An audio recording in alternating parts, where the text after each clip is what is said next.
Once you've chosen the proper base point parameters for placing the tag down in the place you'd like, we now must choose how far from that base point we would like to offset this tag and how we'd like that tag to be angled once it's placed on the drawing.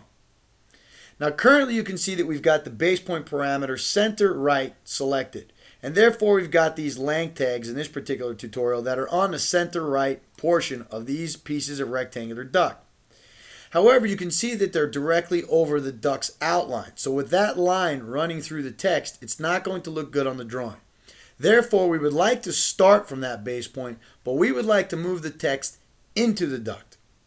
Now to do that, we can use two different types of offset parameters. First, we have the offset parameters you see here, which offer two different types, the XYZs and the specials, and we're going to have tutorials on both.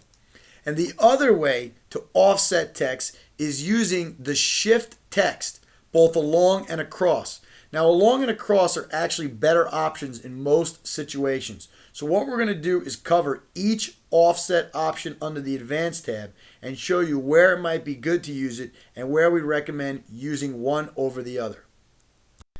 The first two options we have in the offset field is the option to offset along the X or Y axes. Here we can choose the distance we'd like a specific tag to move from its base point parallel to the X axis, the Y axis, or both. You'll notice you have two different fields here. So we could say we'd like to move the tags over 8 inches on the X axis. Here we're going to put in 8. When we do 8, PractiCAD will move the tag 8 inches to the right for all of the tags inside a given selection set.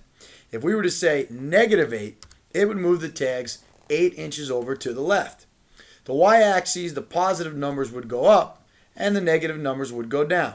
So right here what we're going to do is say on the y-axis we're going to move it up 6 inches. We hit 6, you can see that the tag will go up 6 inches parallel to the y-axis. If we type in -6, it'll move them down 6 inches.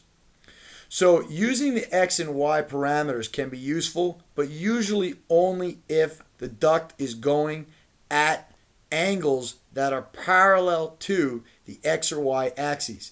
It's actually difficult to use X and Y offsets to get your text to be positioned correctly on duct that's on an angle. And that's why we have the along and across parameters we're going to go over.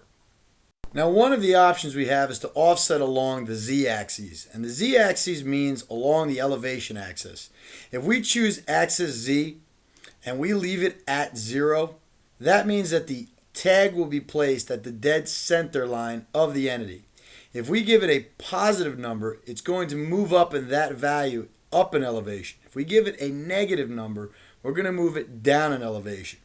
What we're going to do here is we're going to focus on a length tag we've got in the duct. And currently we've got the axis Y set at 5, so it's right above the duct line.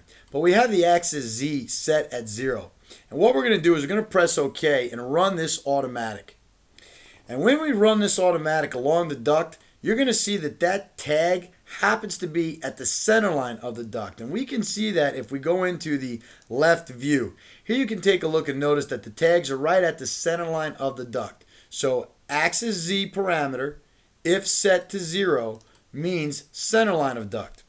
Now, if it's at the center line of duct, it would be logic to realize that the tags are inside the duct. And therefore, if we go to run a visual style like hidden, we are not going to see the tags, nor are we going to see it if we choose the realistic or shading style. So one of the reasons we might want to move the tags up or down is to move them just above the duct so that we can see the tags in a different visual style.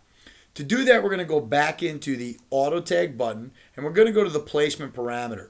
And what we're going to do here in this particular automatic, under Placement, right here under Axis Z, we're going to say 10 inches. And that's going to move the tags up 10 inches from the center line of the duct they're being attached to.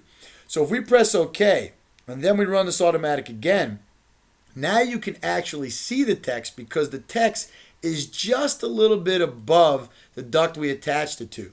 So this is a really good reason for using the Z-axis to make sure your tags are not inside the duct, but above it or below it so we can see it in these particular views. The last offset type we have currently is the option for special offset.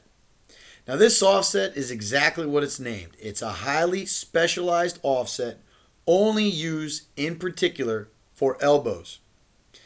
To explain how this offset works, the first thing we're going to do is we're going to choose the base point heel. Now this offset usually only works for the throat base points and heel base points. And what we're going to do here is we're going to choose heel first. When we choose the base point heel, you can see in the preview that the tag, the center of that tag, is directly at the heel of this elbow. Now imagine we were to draw a line that goes from the heel of the elbow directly to the throat of the elbow. Kind of like the line that veins, turning veins, would be placed parallel to. A line from the heel to the throat. And what we're going to do here is we're going to change the special offset to show you how changing the value for special offset will move this tag either away from the duct along that line or towards the duct or into the duct parallel to that line. If we say let's move it 10, you can see that it's moving the tag exactly 10 inches away from the heel of the elbow, parallel to the line we just told you to imagine from point to point. If we were to say negative 10, it would move it 10 inches into the fitting along that line. So positive numbers move it away from the fitting, parallel to that line. Negative numbers move it into the fitting. It would be the same if you chose the throat. Here we're going to choose throat 1, and we're going to set it back at 0. You can see where the tag would start at the throat. The center is usually offset from the throat. Now if we give the value 10, it's moving the tag 10 inches parallel to the line, but away from the fitting. And if we said negative 10, it's going to be 10 inches into the fitting. There are a lot of different types of tags in PractiCAD that need to sit by the heels or the throats of elbows, and the special offset makes it a lot easier to place these particular tags down. So it generally means moving away from the fitting or into the fitting. And there's a couple different uses for this, and we'll go over it in separate exercises, but the first reason for building it was originally intended for elbows. But it does work with boot taps and a couple other different fittings in the software. So that will conclude the tutorial on these two particular offset parameters, the X, Y, Z, and special. Next we'll move on to text direction.